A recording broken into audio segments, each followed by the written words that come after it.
All right, guys, a little over a week before the official trade deadline, and we've got another Juan Soto update. Jack Curry saying the Yankees have reached out to express interest in acquiring Juan Soto. Now it's a matter of the Nationals telling the Yankees and any other team what they want for Juan Soto. It's early in the process. So, guys, the thought is Juan Soto will likely not get traded until August 1st. They want to hear all the offers, and could the Yankees be one of the teams that's really interested in trading for him? It doesn't really make sense to me with the current Yankees roster structure, the injury to Michael King yesterday, the Luis Severino thing, where he's been shut down. They need to get Luis Castillo. They need to get a bullpen piece. Of course, if you can get Juan Soto, you get Juan Soto. And if the Yankees are talking to the Nationals, that may be a little bit of intel that they would be willing to eat the contract of Patrick Corbin. If the Yankees are willing to eat that contract, they could theoretically put together a good enough prospect package to get Juan Soto, because you'd also be taking the Patrick Corbin contract back as well. But of course, this could be a situation where I've said before, the Cardinals have better young players to offer. The Dodgers have better young players to offer. The Yankees could simply get outbid. And the other issue is, if you do trade for Juan Soto, that's amazing. You've got Judge, Giancarlo Stanton, Juan Soto, but you have no prospects left. You can still trade for a reliever, right? Because, relievers don't cost a ton. You can get depth. The issue, if you trade for Juan Soto, it becomes your starting pitching depth, and you would really be relying on Luis Severino to come back healthy and be a very, solid number 2, number 3 pitcher, whatever, depending on how you view Nestor Cortes. Of course, the other issue is Nestor Cortes has never thrown this many innings in a year. So the Yankees have a lot of stuff to think about. I am of the mindset, if you can get Juan Soto, you get Juan Soto. Guys, the reason the Yankees are so interested in Juan Soto, Yankees fans may not want to hear this. The Yankees are looking for any way to get out of offering Aaron Judge a 7-year, $300 million contract. You want to know why? They've already got 2 sunken contracts, Garrett Cole, and he's good right now, but Garrett Cole's contract is going to be really bad when he's 35 or 36. Giancarlo Stanton's contract is going to be really bad when he's 35 or 36. And Aaron Judge's contract will most likely be very bad when he gets older. So that would be 3 players you're paying $30 million or more per year when they're 36 or 37 years old. The Yankees do not want to do that. They would love to trade for Soto and make him their 3rd mega contract. Of course, I know Yankees fans are saying, why can't they just pay all 4 of them? It's just a situation where they don't want to go over the luxury, and they kind of have a budget of around $270, $280 million. Looking at different trades. So this was one of them that was featured. So I'll just talk about the featured trades. This was one of them with the Cardinals that we've discussed. So the Cardinals, I think the Cardinals are 1A or 1B in terms of the Juan Soto sweepstakes. They're right there with the Dodgers. They can get it done. You take a look at Mason Wynn, Nolan Gorman, Matthew Liberatore, 4 major prospects going to the Nationals. The Cardinals also taking on Patrick Corbin's contract. Would they be willing to do that? If I'm the Cardinals, I'm going all in. I would 100% do this. The Central is wide open. If you get Juan Soto with Paul Goldschmidt, with Arenado, you've got the money. You draw 40,000 fans every night.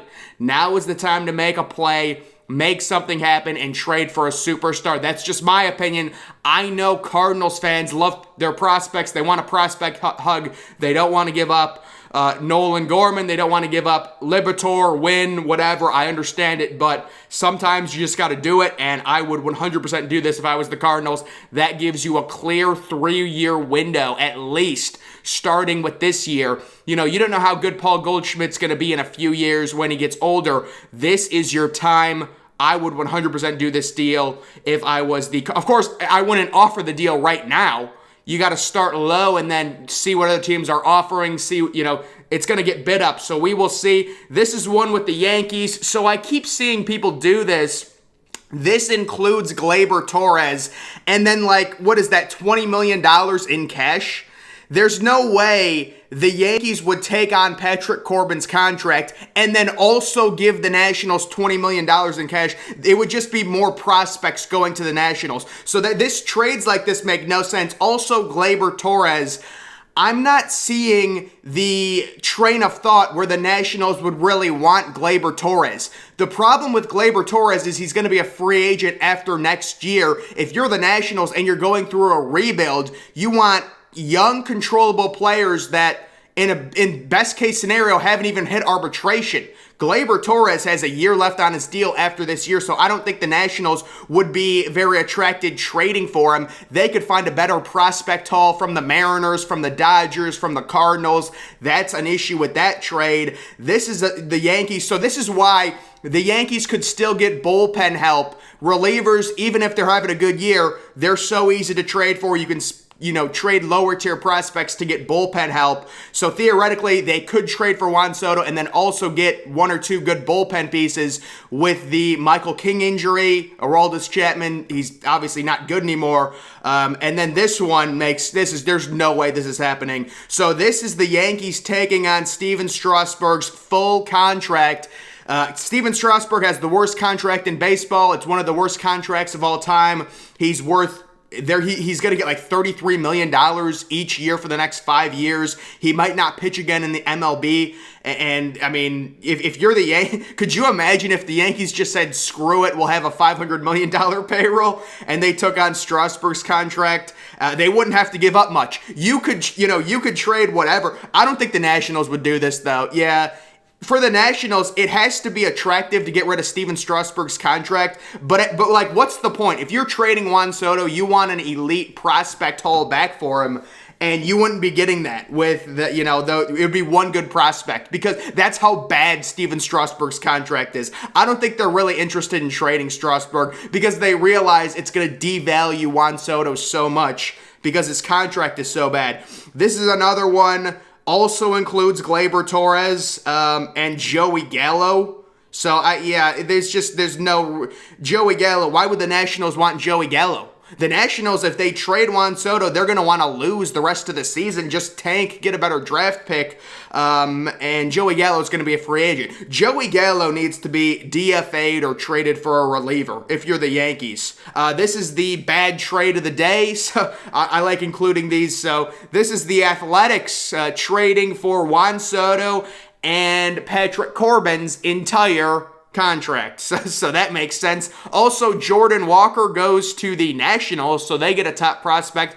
And then the Cardinals get Sean Murphy and Frankie Montas. So what if you're the Athletics getting Juan Soto? It makes and taking on all of Corbin's deal. Patrick Corbin I think he's getting paid $34 million in 2024. I'm not sure the Athletics are going to have a payroll of $34 million in 2024. And then, of course, another team we've talked about, the Padres. The main issue I have with the Padres in their pursuit for Juan Soto, my question is, you've already got the horrible contract with Eric Hosmer.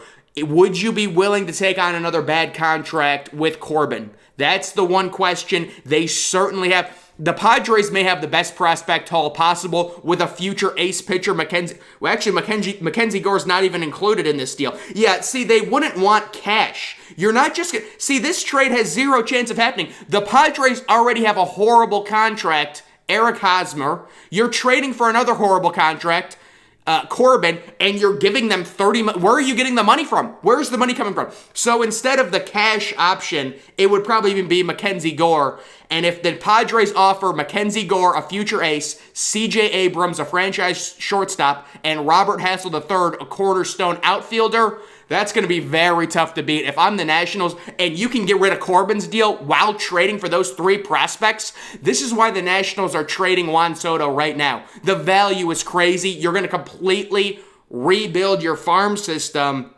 And then also the Mariners, kind of a dark horse team we've talked about. This is, two of their top prospects in a trade for both Soto and Corbin. The Mariners are actually selling games out now at Safeco Field. So that's actually, I think it's T-Mobile Park or whatever, but that's great to see. They sold out a game last night. This whole weekend is sold out. Maybe that could motivate their owner to take on extra money with that Patrick Corbin contract and really go for it. And could you imagine the Seattle Mariners trading for Juan Soto? They had a 14-game win streak. The hype around it. It would be unbelievable for baseball. They would sell out every game. You'd have Juan Soto and Julio Rodriguez. The reason it's so tough for the Mariners to go all in this year, you're obviously not catching the Astros. So you're playing for second place in the division. It's tough. If you were leading your division, I think the Mariners are much less of a dark horse and much more of a major contender for Juan Soto. And maybe they still should be, because you get Juan Soto for 2 years after this as well, at the minimum.